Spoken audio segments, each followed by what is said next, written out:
Something that you might not be aware of is that 16% of carbon emissions in the UK come from home heating. Hi, I'm Nicola Mahmood, Head of Scotland at Aira, and welcome to the Ideal Home Show YouTube channel. In this episode, I'll be explaining how heat pumps work, why they're such a powerful tool for lowering your home's carbon footprint, and how they can help reduce your energy bills in the long term. Whether you're building new, retrofit, or just curious about sustainable solutions, I'll walk you through the basics and benefits of this clean, green technology. Hit that like button, subscribe, and turn on notifications to stay updated with the latest in smart, sustainable living. So, Aira are a Swedish clean tech company. We have been established in the UK since the end of 2023 and in Scotland since May 2024.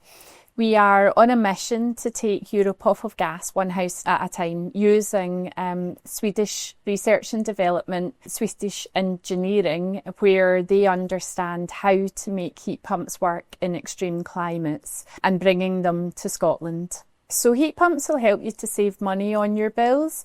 They use electricity in a really efficient way, and they're much more efficient than a gas boiler. So for example, for every unit of gas that your boiler consumes, it will give you 0.8 units of heat. But a heat pump will take 1 unit of electricity and give you 4 units of heat. So that gives you on a 25% saving to your gas bill. It also completely cuts your carbon emissions. So a heat pump is a fully renewable resource, and using renewable electricities or solar panels, if you have them, can actually lower your bills more than the 25% that the heat pump efficiency on its own can give you. Not really hard to install. There are changes that you need to make to your property. So the heat pump itself goes outside and it uses the outside air in order to bring heat into the house. Internally, you need storage space for the hot water, and you also might need to upgrade your radiators to slightly larger radiators if you haven't had them changed since maybe the house was built. The installations themselves can be anything from 3 days through to 5, depending on how much work needs to be done internally. And we would always say if you can have that done in the summer, then it makes it so much better, because obviously then you don't have the same requirement for heat, and we can get the hot water up and running relatively quickly. It does replace the boiler, yes, that would become your only heat source, and it provides all of your domestic hot water as well. And I guess from that perspective, if you really wanted to, you could actually take your house completely off of gas, have your meter removed, and then you're no longer paying gas standing charges. There's a couple of reasons why it's important to get off gas just now. At the moment, we're really dependent on gas that's imported, and obviously we've seen the volatility of that. So we've got such good natural resources in Scotland. We've got, you'll have seen lots of wind farms. We've got really good renewable resources here. And we could quite easily move away from gas to electric power sources using those natural resources. The other thing is we are in a climate emergency, and actually taking ourselves off of fossil fuels gives us the ability to really impact on the climate change that we're feeling. Something that you might not be aware of is that 16% of carbon emissions in the UK come from home heating. In Sweden, for example, that's only 1%, and that's very much because in Sweden heat pumps are the equivalent of a gas boiler in the UK.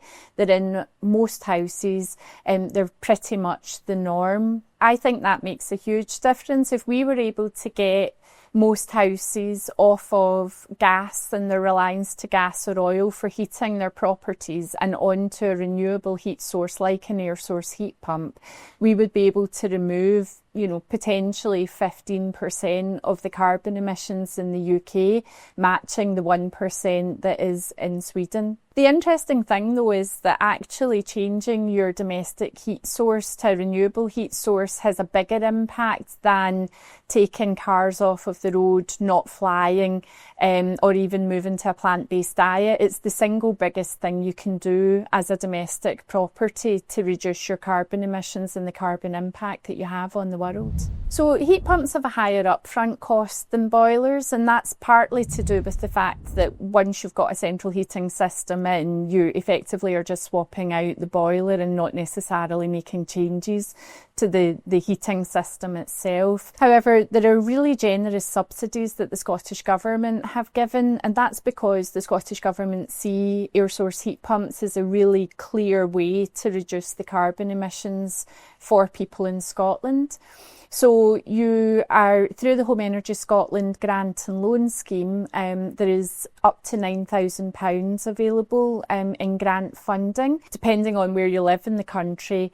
And then there's also the potential of other funding, such as interest-free loans, that can help to really reduce that upfront cost to the consumer. A heat pump is effectively a fridge in reverse. That's probably the easiest way to think about it. We all understand how our fridge works. It's cold inside and you can feel the heat at the back of it.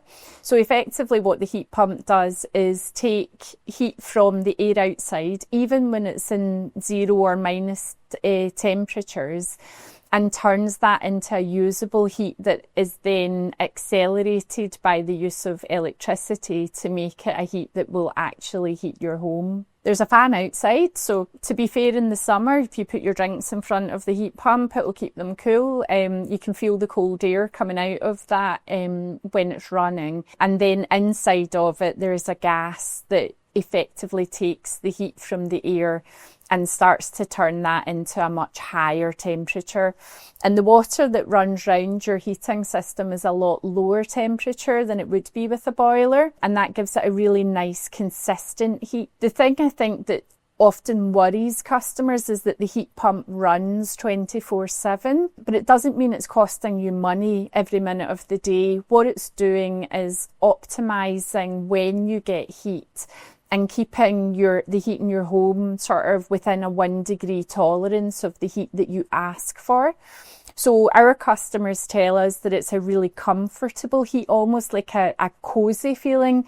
And one customer actually told me that they'd forgotten it was cold outside and they got a bit of a shock when they went out, because you don't have that sort of ramping up and ramping down of the heat that you get with a gas boiler. So underfloor heating is one of the best ways to use a heat pump. And you'll remember I said about the low temperature. So what you're looking for is the biggest possible surface area for that hot water to go through. And that's why if it's not underfloor heating, you might see that the radiators are slightly larger than they would be with a gas boiler. It's just about getting as much of that lower heat into the building as we can. So we would estimate that the cost of running a heat pump is 25% less than it is by using a gas boiler. Some of that's because you don't need to service the heat pump every year, so actually the total cost of ownership is less. But mostly it's just through the efficiency of the heat pump, with that 4 units of usable heat versus the 0.8 units of heat from a gas boiler. And when I was talking about how you run the heat pump consistently, that efficiency then gives you, really good savings against what you would be paying for a gas boiler. One of the things that you would get with an Aira heat pump is the Aira Intelligence. That's a smart learning tool where the heat pump actually starts to match your